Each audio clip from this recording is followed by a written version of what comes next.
Hi, my name is Jordana Koppel, and this is Torah Exchange.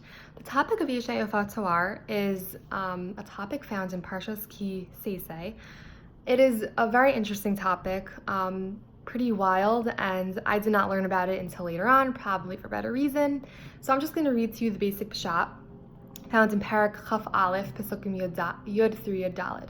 So the men are, they're told that when they go out to war and they see among a city's captivity beautiful women, and they desire them, they want to take them for themselves as a wife. So they're commanded, it's a mitzvah, to bring them into the midst of their house, shave their head, let their nails grow long, and the women should mourn for their parents for 30 days. And the men are commanded that if they still desire these women after 30 days, they can take them as a wife. Devarim. So many questions about this. How is this allowed? How is this a mitzvah? Sounds pretty abusive and definitely the opposite of what Judaism is all about. So how can we understand this? Were they physically beautiful? Was it just their inner beauty? We're going to go through all these questions. So Rav Hirsch tells us that when the city would go out to war, the women would deck themselves out in beautiful clothing and jewels, and so he interprets this as that Yafat Toar, that actually means that the women were physically beautiful. The Or Chaim says the complete opposite. He says that when the Torah wants to describe somebody who's physically beautiful, they use the lashon of Yafat Marab, which means physically beautiful. We see this by Rachel Imenu, Yosef Asadik. A lot of times the Torah will say Yafat Marav, Yafat Toar, which means that one is physically beautiful, one is inner beauty. So the Or Chaim says that Yafat Toar here is actually describing the inner beauty rather than the outer beauty. So again, so we have Rav Hirsch saying physical beauty, we have the Or Chaim saying inner beauty. Which one is it? But I'm still not answering why this is how the Torah could allow such abusive behavior for men, and also to Chil Hashem. These women are not Jewish, and it really is a desecration. So how is this allowed? So Rashi says that the Torah makes it permissible to marry this captive woman because the men would be raping them anyway. I don't know if I mentioned that in the Peshat, it also tells us that the men would rape these women. So again, the Rashi says that this is allowed because the men would do it anyway, so the Torah does not want them to be at fault for any avero.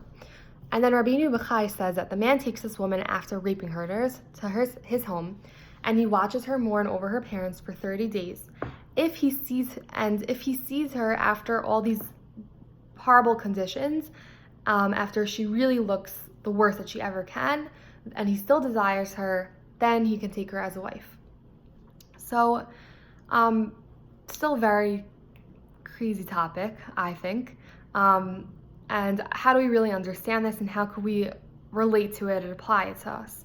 So while I was doing my research, I came across the Sifrei and Rabbeinu Bechai, who bring down a chazal that says Velo Divra Torah Ela Yetzer Hara, that the Torah speaks in response to the Yetzer Hara. And that means that the way the Torah is set up is to relate to man. So when Hashem is, giving us these mitzvot, he's not thinking, but he definitely thought or processed the fact that humans have natural inclinations, and therefore a lot of things will either be hard for individuals, or we need to make things a little bit easier so that they don't sin, which is how this scenario came across, because the men who would go out to war and rape the woman anyway, maybe committing adultery, had to have some type of leeway. So that's one aspect. And then, again, it doesn't cover the whole abusive situation. So how can we address that? So kind of taking aside for a second the disgusting things that they can do. I have to respect the Torah because obviously this is Hashem's commandment. So a man takes this woman after raping her to his home, and he shaves her head, makes her nails grow long, she has to mourn. So if you think about it anyway, her family probably died in the war and he was saving her, right? And then after he sees this development of her, physical beauty kind of just wasting away, he's then allowed to take her as a wife if he still desires her. So he's forced to kind of look inwards and see her inner beauty, which is really what Judaism is about. We're about focusing on midot. So again, I recommend looking at this interesting topic and the rest of Tesse because there really are many interesting mitzvot that are brought up, and I hope you have a great Shabbos.